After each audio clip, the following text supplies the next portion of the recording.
Turn this on. It's down.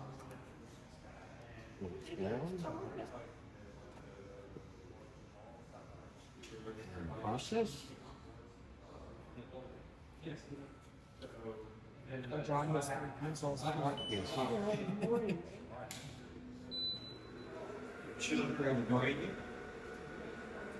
Come in close. Forward. Come in close. Get free. It's super special. And they're in the demo.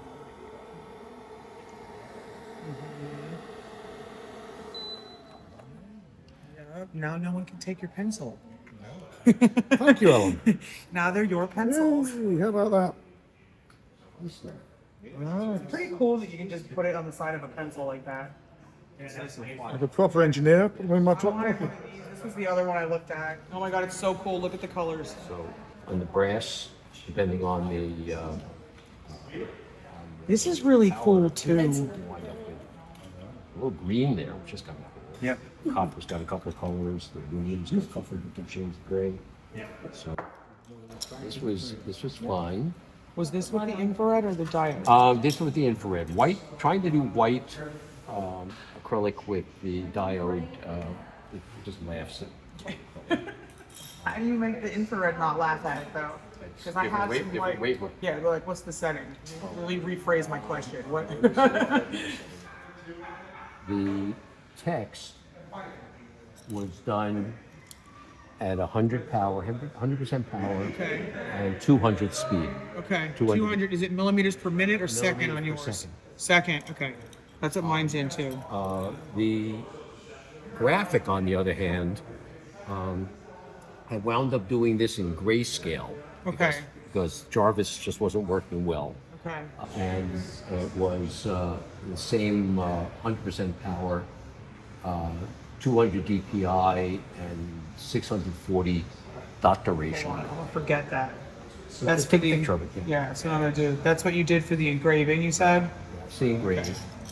And let me. It looks you can take- sparkly. You can take a picture of the Yeah, that's a good idea. of The the thing. text settings. Okay.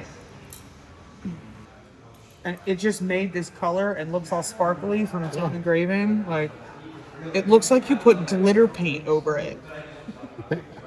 It's really cool. I really like What I'm it. doing here is I'm using these magnetic pins Yeah. here. Going on. What's going on? You need an explanation? Email or nothing? Yes, and you understand. Well, And then you're up, so you can. It's fine. taking a piece of wood, putting it down here, Yeah, you didn't like my school.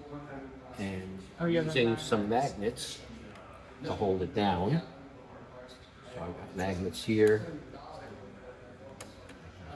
there, and magnets over here, over here, just to hold the piece in place. And then I go and get file, project. It's the right project.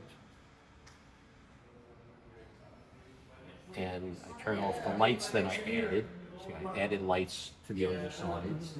And I choose framing on this.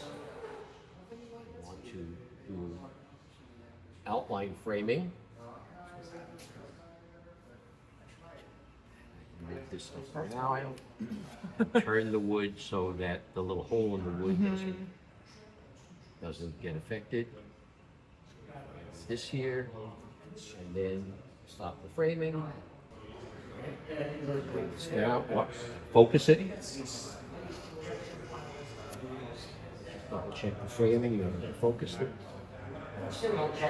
Nice. Okay. Bring this down. I like turning on a light so that I can actually see what's going on. Process it.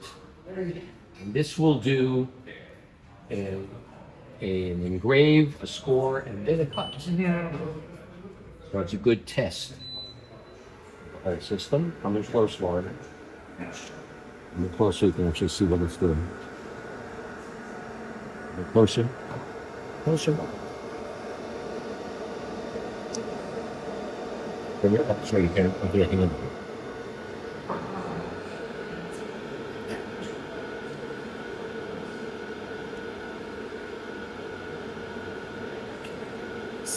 So the nice thing about using magnets in these plates is that you're actually touching the work at a very minimal surface. And because I put the pins in a kind of square pattern underneath, when it comes to cutting the hole in the middle, the hole will fall through. Oh, yeah. This Doesn't get in the way a of anything. couple of days, which is just the scoring. And now we actually do the cut.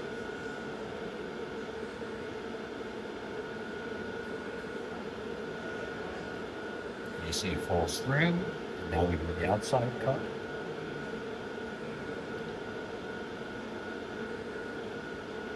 So there's no air assist in this one. It's just a fan in the hood. Yeah, there's no air assist on Galvo lasers because there's no way to direct the pinpoint.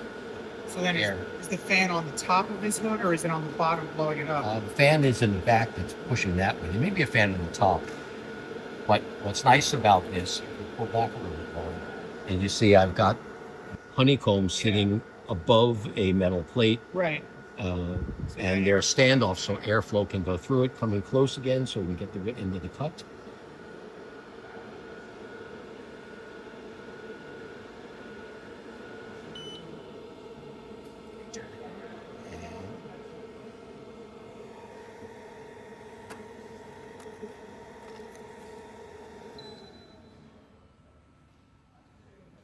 If I put this down here, and I put this aside, so you can see what I've done with this honeycomb is I taped off the area that is not covered by the F1, and I attached the metal plate on the bottom with magnets so that when I put it on, it stays with the unit. That's clever.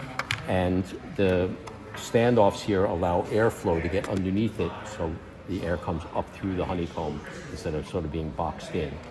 So this is a nice little rig.